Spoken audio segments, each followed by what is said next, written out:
This is the SAP Developer News for February 12th, 2026. Hi everyone, a new ABAP AI roadmap blog post just dropped, and the message is clear. The era of wait and see for AI in ABAP development is officially over. With Joule for developers now generally available and agentic ABAP AI frameworks planned for 2026, the question isn't if you should use AI, it's where to start. And according to the blog post, for 90% of developers, the best starting point is Joule for developers inside the ABAP development tools in Eclipse. It's trained on over 250 million lines of SAP code, understands ABAP cloud context, and supports real developer workflows like code generation, explaining legacy code, and unit test creations directly inside your IDE. And here's a big highlight. SAP has extended the free promotional period for Joule for developers until September 2026. The blog post also outlined 3 clear paths forward: standard development with Joule, innovation using the ABAP AI SDK and BTP free tier, and modernization with VS Code coming in 2026. Now, if you're wondering where to begin with ABAP AI this year, this roadmap is a must-read. Check out the blog post in the link below to learn more. The January 2026 release of CAP is out, bringing with it plenty of additions and changes. This release sees the Node.js runtime and the development kit go to 9.7, the Java runtime to 4.7, the CDS compiler to 6.7, and the MTX libraries to 3.7. So here's a quick overview of just some of the items in the release notes. First, let's talk about CAPIA, CAP's official and already great documentation. So the team have made some fab renovations this release. For example, the getting started topics have been improved. There are new develop and deploy topics, and a lot of the existing guides have been updated. And in fact, new guides have been added as well. In particular, the newly combined security and data privacy guide is definitely worth a read.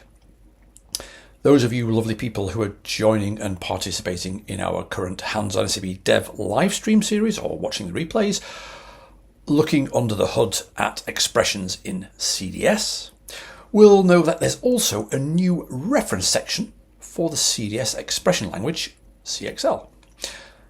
Okay, moving to the Node.js runtime context, Express 5 is now supported. In addition, unless we have a specific dependency on Express now, we can omit it from the list in our package.json file. There's a new configuration option that lets us manage source folders for initial and sample or test data across different profiles, which is really nice. There's also some additions to the documentation for the clone method in the CDS.ql API. This method helps us manage our query objects safely with a given clone modify forward pattern. You can see this clone method in action in a recent developer advocates post modifying queries replacing the where clause. Moving on to the Java topic now, SAP Machine, SAP Machine 17 will reach end of life this coming September, and from April this year already, the SAP Java build pack will default to Java 21. So you've got some planning to do with respect to Java versions here. Ideally and preferably, you should migrate directly to 25 if you can. There's now support for OData create requests that don't include a key filter in the pathinfo part of the URL, as long as an appropriate foreign key value is provided in the payload of the request. Now, moving on to the CDS editor facilities, there are some really cool new features and improvements, such as multi-cursor support for selection ranges, improvements to folding ranges, a reorganization of user settings, and in beta, faster reference search and workspace symbols. By the way, we can these days think of the CDS editor name as a reference to not only support in VS Code via the CDS language support extension, but also in IntelliJ.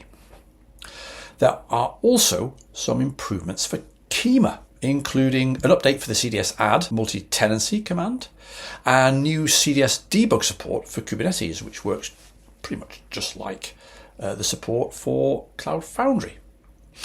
And beyond the major CapIA renovations this month and improvements as well, I've already mentioned those, but there are also some smaller but just as important updates to CapIA more generally, also summarised in this month's release notes.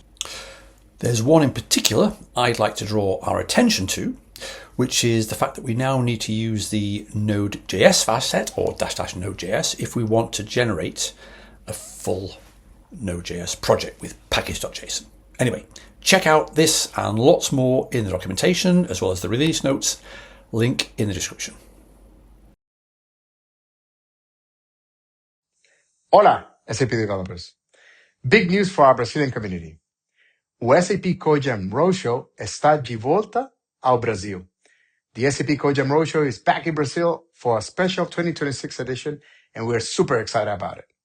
Starting the first week of March, we'll be hitting multiple cities across Brazil, running CodeJams as part of SAP Inside Track events organized by local community members. Then we keep the CodeJams going in April, plus a couple of meetups along the way. Topics range from AI services with CAP and generative AI hub to ABAP and Joule developers. Spots are limited, so register early.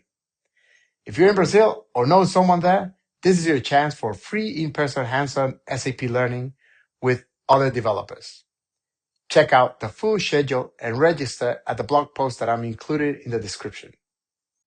Até logo! Hello. Before the evening sets in here on the Macclesfield Canal, I've just got time to remind you all about the first CAP Customer Roundtable of 2026. It's next week, Wednesday the 18th of February at 1700 hours CET. Usual applies if you've got questions, feedback, want to discuss topics, use cases with your fellow CAP developers and the CAP developer team, then this is the event for you. It's free to join, you just have to register, and I'll see you there.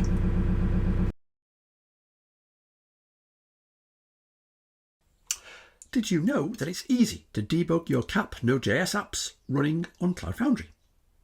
Here's a sample CAP app with a simple books entity handler.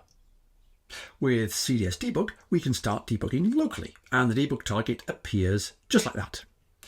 This app is also deployed to Cloud Foundry on BTP, and we can see also that SSH is enabled. We can use the CDS debug mechanism, but this time specify the app name. It will thereupon connect via an SSH tunnel to the app in the cloud. I'm also using the Node DevTools option because I've already got my DevTools open. And just like that, I have a debug target via that SSH tunnel, and I'm connected directly to my app running on Cloud Foundry. Let's explore. We can set a breakpoint, request the books entity, inspect and modify data, and everything else that you'd expect to do while debugging. Excellent.